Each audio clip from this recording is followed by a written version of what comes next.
Lockdown की मार से उबरने में जुटे आम आदमी को अब महंगाई से झटका मिल रहा है।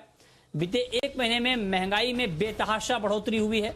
इस दौरान सब्जियों के दाम जहां 50 से 100% तक बढ़ गए हैं, वहीं दालों की कीमतों में 20 से 25% की तेजी आ गई है।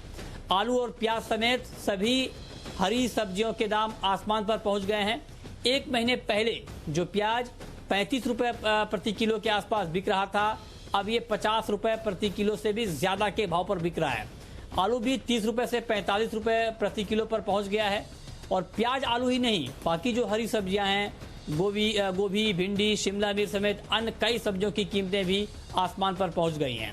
वहीं अगर हम दालों की बात करें तो दालों के दाम 15 दिनों में 25 रुपए प्रति किलो तक बढ़ गए हैं। जहां तुअर दाल पहले 80 रुपए से 85 रुपए प्रति किलो बिक रही थी, अब यह 115 से 120 रुपए प्रति किलो के भाव पर बिक रही है। यही हाल चना, मूंग और मसूर दाल का भी है। जगह जगह हुई बारिश में फसल खराब होने से सप्लाई कमजोर हुई। इसका सीधा असर आम आदमी की थाली पर पड़ रहा है और इसीलिए हमने एक ग्राउंड से पड़ताल करने की कोशिश की है। और दिल्ली से हमारे संवाददाता दानिश आनंद ने सब्जियों की बढ़ी कीमतों के कारण जानने के साथ साथ ग्राहकों से भी बात की और साथ ही मुंबई से हमारी सहयोगी नेहा सिंह ने ग्राउंड का जायजा लिया है। आइए आपको दिखाते हैं। आलू, प्याज और टमाटर ये तीन ऐसी सब्जियां हैं जो हर आम आदमी अपने घर के लिए खरीदता है और लगभग हर किसी खाने में इन सब्जियों का यूज़ किया जाता है। फिलहाल मैं मौजूद हूं दिल्ली के मयूर विहार के मार्केट में और हम जो करंट वेजिटेबल प्राइसेस हैं उसके लिए यहाँ पर बात करने आए हैं। हम देखने आए हैं कि कितना यहाँ पे महंगा सब्जी बिक रही है। अगर एक महीने पहले से कंपेयर करें आलू के दामों को तो वो 30 रुपये किलो पहले आलू के दाम होते थे, लेकिन एक महीने के बाद और अभी अगर हम फिलहाल प्राइसेस की बात करें तो यही आलू अभी लगभग 40 रुपये किलो बिक रहे हैं। दूसरे हाथ पर अगर हम टमाटर को देखें तो टमाटर भी एक महीने पहले 40 रुपये किलो होते थे, लेकिन फिलहाल टमाटर 50 से 60 रुपये किलो बिक रहे हैं। दूसरे हाथ पर अगर हम प्याज की बात करें तो प्याज ने आम आदमी को एक बार फिर से रुलाने की शुरुआत कर दी है। एक महीने पहले प्याज का दाम 40 रुपये किलो होता था और अभी प्याज का दाम लगभग 50 से 55 रुपये किलो बिक रहा है। ना कि सिर्फ ये सब्जियां, लगभग हर सब्जी के दाम में एक बड़ा उछाल देखने को मिला है। और भैया अगर मैं आपसे जानना चाहूँ, एक महीने में सब्जियों के दामों में काफ़ी बदलाव हुए हैं, तो आपको इसका कितना असर पड़ रहा है? मतलब क्या ग्राहकों ने, जितने भी ग्राहक हैं, क्या उन लोगों ने सब्जियां कम खरीदनी शुरू कर दी है या कैसे फिलहाल लोग शॉपिंग कर रहे हैं? खरीदना शुरू कर दिया। अच्छा, it is impossible to manage now. किस तरह से मैनेज करेंगे? आप अगर टमाटर ऑनलाइन मंगाते हैं तो 80 रुपया है, आलू भी ऐसे ही, सब चीज़ें ऐसे ही। परेशानी तो है क्योंकि टमाटर 80 रुपीज़, प्याज 50 है जो कि नॉर्मली 30-35 तक था और अभी 50 आलू जा रहा है। तो नॉर्मल इंसान के लिए आप सोचिए कितनी तंगी है, नॉर्मली लोगों के लिए कितनी तंगी है, आप ये सोचिए। सर आप यहाँ पे सब्ज़ी लेने आए हैं, तो अगर मैं आपसे बात करूँ तो एक महीने में काफ़ी ज़्यादा प्राइसेस बढ़े हैं इन सब्जियों के। जहाँ तक आपके किचन के बजट की बात है, क्या इसने आपके किचन के बजट को हिलाया है? कम से कम लेना पड़ता है, क्या करें, किसी तरह घर तो चलाना ही पड़ता है। कम से कम सब्जी में काम निकालना पड़ता है। जहाँ 1 किलो लेते थे, आधा किलो 250 ग्राम में काम निकालना पड़ता है। तो जैसा आपने देखा, सब्जियों के दामों ने हर किसी के किचन बजट को हिला दिया है। जहां पहले एक महीने पहले लगभग 200 रुपये की सब्ज़ी लेने पर लोग आराम से उसको खा सकते थे, लेकिन अब इसमें भी काफ़ी ज़्यादा प्राइस जंप देखा गया है। लोगों का बजट 50 से 100 रुपये महीना बढ़ चुका है।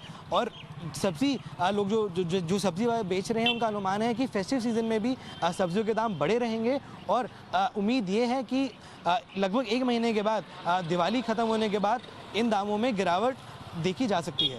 कैमरा पर्सन सुरेंद्र कुमार के साथ दानिश आनंद, जी मीडिया, दिल्ली।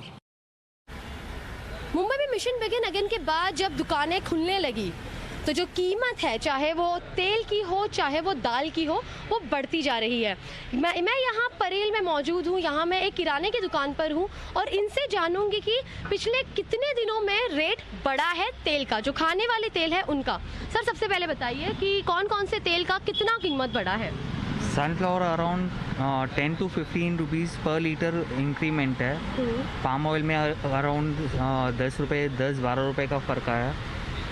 और बाकी जो तेल ऑयल वगैरह, मस्टर्ड ऑयल, सारी चीज़ों में अराउंड 10 से 15 रुपए का फ़र्क आया था। ठीक है, तो जैसे आपने बताया sunflower oil, palm oil, mustard oil, इन सब में 20% 10% रेट बढ़ा है जब से ये शुरुआत हुई है। सबसे ज़्यादा फ़र्क पड़ा है सनफ्लावर ऑयल में। सनफ्लावर ऑयल पे वजह क्या है सर, मतलब आपको क्या लग रहा है?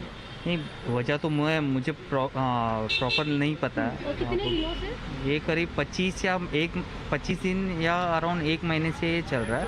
आफ्टर लॉकडाउन जो है वो एक लगातार रेट्स बढ़ते जा रहे हैं। ओके, तो जैसे आप बता रहे कि पिछले 25 दिन या 1 महीने से लगातार रेट बढ़ते जा रहे हैं, इस पे कस्टमर कैसे रिएक्ट करते हैं? कस्टमर यहाँ पे कुछ समझ जाते हैं, किसी को लगता है कि शायद दुकानदार ज़्यादा पैसा ले रहा है। आफ्टर लॉकडाउन जो है रीओपन होने के बाद दुकानदार ज़्यादा पैसा ले रहा है, लेकिन ऐसी चीज़ नहीं है। रेट्स बढ़ के आ रहे हैं तो ऑफिशियली हमको रेट्स बढ़ानी ही पड़ेगी। बिल्कुल। अगर मैं आपसे पूछूं कि वजह, अगर मैं आपसे जानने की कोशिश करूं, आप तक क्या वजह आ रही है ये सडनली जो इतना स्पाइक हुआ है रेट में? जहाँ तक मुझे पता है शायद कुछ टैक्सेस का प्रॉब्लम है, कुछ टैक्स में इंक्रीमेंट हुआ है, या फिर वो जो इम्पोर्टेड ऑयल जो आते थे उसको शायद बैन करने से ये सारी चीज़ें प्रॉब्लम आ रहा है। ठीक है, ठीक है। जैसे कि आपने ये सुना, ये ऑयल की दिक्कतें हैं। यहाँ मैं आपसे बात करके बताऊंगी कि जो दाल का कीमत है उसमें भी बढ़ोतरी हुई है। कितनी बढ़ोतरी हुई है वो मैं जानूंगी। सर आप बताइए, दाल की कौन कौन सी दालों की कीमत बढ़ी है और पिछले कितने दिनों में? 15 से 20 दिनों में मूंग दाल, तुअर दाल और मसूर दाल, इसकी कीमतें बढ़ी हुई हैं। कितना बढ़ा है? 20 से 25 रुपये 20 से 25 रुपये पर केजी। जब यहाँ लोग खरीदने आते हैं तो आप उनको कैसे समझाते हो, क्योंकि सडनली बढ़ा है? जैसे आपने बताया 20-25 दिनों में ही इतना रेट बढ़ा है, उनको आप क्या बोलते हो और उनका क्या रिस्पॉन्स है? क्या वो खरीदते हैं? खरीदते तो हैं, और बोलने में क्या है, यही बोलते हैं कि मार्केट बढ़ा हुआ है, हम क्या कर सकते हैं। तो जैसे कि आपने दाल की कीमत सुनी कि बढ़ा है, 20-25 दिनों में दाल की भी कीमत बढ़ी है। जितने भी अलग अलग किस्म के दाल होते हैं, और जो भी आपको मैंने बताया कि जो खाने वाला तेल है उसकी भी कीमत बढ़ी है। कैमरामैन श्रीनिवास के साथ नेहा सिंह, जी मीडिया, मुंबई। तो हमने आपको ग्राउंड से रिपोर्ट दिखाई कि किस तरह से महंगाई बढ़ रही है, चाहे वो दालों की महंगाई हो, चाहे वो आलू प्याज की महंगाई हो, या फिर हरी सब्जियों की महंगाई हो। लेकिन अब सवाल यह है कि आखिर क्यों हर साल महंगाई बढ़ जाती है, बेकाबू हो जाती है, और क्या अभी आगे कुछ राहत मिलने की संभावना है, या महंगाई यूं ही आगे भी सताती रहेगी? इसी पर हमारा खास शो देखिए आज शाम 6 बजे। हमारे साथ 2 एक्सपर्ट होंगे आपको आसान भाषा में समझाने के लिए कि आखिर ये महंगाई क्यों बढ़ी है और इस महंगाई से आपको कब राहत मिल सकती है।